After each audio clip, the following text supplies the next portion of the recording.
शादी के बाद आयरा अपने दिल की बात कामयार से करती है। वो कहती है कि पुरानी सारी बातें भूल जाओ, अब से नई जिंदगी की शुरुआत करते हैं। लेकिन कामयार उसकी बात अनसुनी करके चला जाता है। वो पूरी रात क्लब में शराब पीता है और आधी रात के बाद घर लौटता है। इधर आयरा जागती रहती है। वो सोती नहीं, बस दरवाजे की आहट का इंतजार करती है। जब कामयार घर आता है, उसकी हालत देखकर आयरा का दिल कांप जाता है।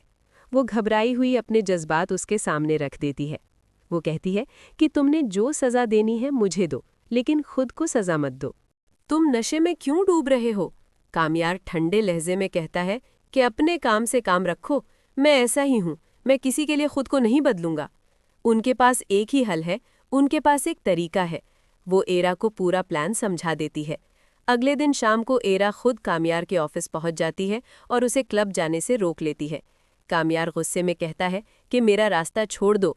एरा जवाब देती है कि अब मैं मरते दम तक तुम्हारा रास्ता नहीं छोड़ूंगी। तुमने जो करना है कर लो। मैंने तुमसे मोहब्बत की है, तुमने भी की थी। अगर अब तुम मोहब्बत नहीं करते तो मैं खुद रास्ते से हट जाऊंगी। कामयार हिचके जाने लगता है। आयरा इसी कमजोरी का फायदा उठाती है। वो कहती है कि तुम मेरे साथ ऐसा मत करो, तुम खुद को भी सजा दे रहे हो और मुझे भी। शादी से पहले तुमने वादा किया था कि मुझे खुश रखोगे, लेकिन तुमने अपना वादा नहीं निभाया। अगर मेरे साथ खुशी से नहीं रह सकते तो कम से कम अपने किए हुए वादे तो पूरे करो। कामयार ठिठक कर पूछता है कि तुम चाहती क्या हो?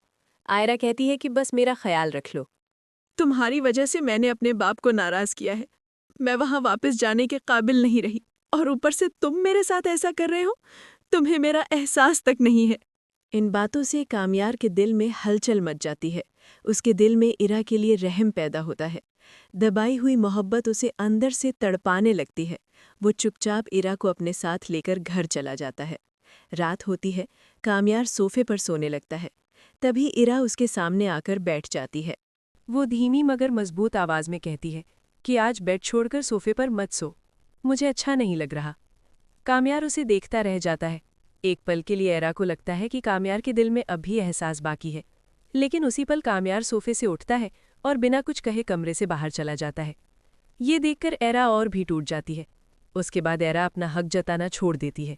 वो खुद को कामयार से अलग कर लेती है, जैसे उसके आसपास होते हुए भी वो उससे बहुत दूर हो।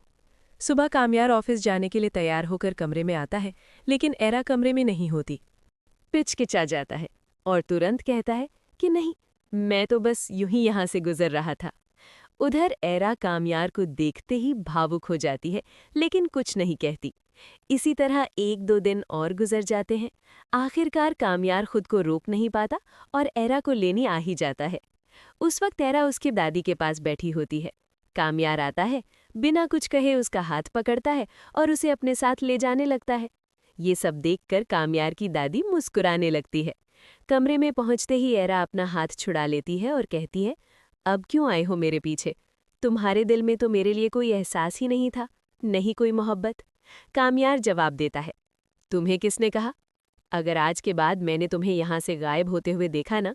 ये सुनते ही एरा के चेहरे पर खुशी आ जाती है।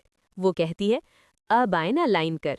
लेकिन इस बार एरा ही कामयार को नज़रअंदाज करने लगती है। वो उसे ये एहसास दिलाती है कि वो जो मर्दानगी दिखा रहा है, उससे उसे कोई फर्क नहीं पड़ रहा। ये देखकर कामयार अंदर ही अंदर टूटने लगता है। वो बहुत तंग हो जाता है।